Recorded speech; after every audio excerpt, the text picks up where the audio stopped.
भादो की रतनी अरिया तो बहुत डरावन तो बहुत डरावन हो।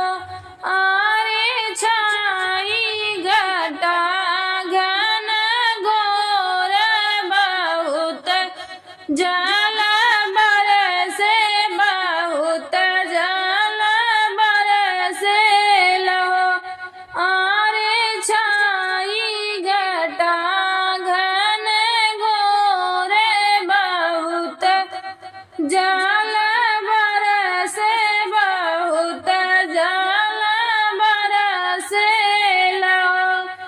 वसुदेव के हाथे हाथ गड़िया तो घोड़ा वहाँ में बेड़िया तो घोड़ा वहाँ में बेड़िया हुआ।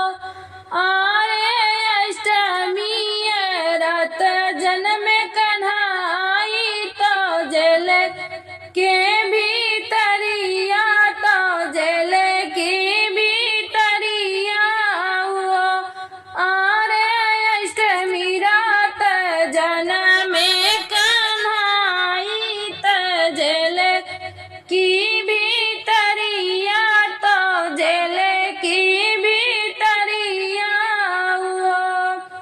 टूटी गईले हाथे हाथ गड़िया तो घोड़ा वहाँ के बेड़िया तो घोड़ा वहाँ के बेड़िया टूटल हो।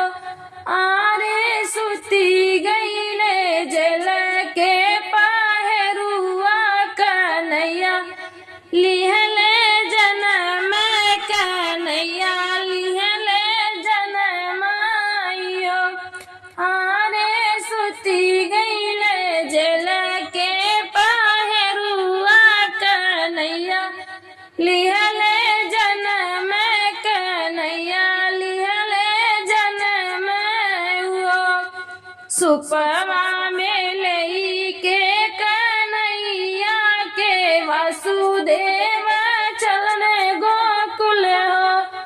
आरे पैठल जमुना की डह में त जमुना हरि के चरण धोवे जमुना हरि के चरण धोवे हो।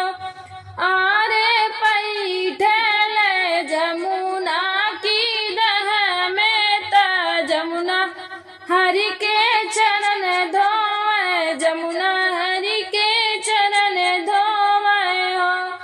गोकुला में जाई वासुदेव यशोदा जी के ललना सौंपे यशोदा जी के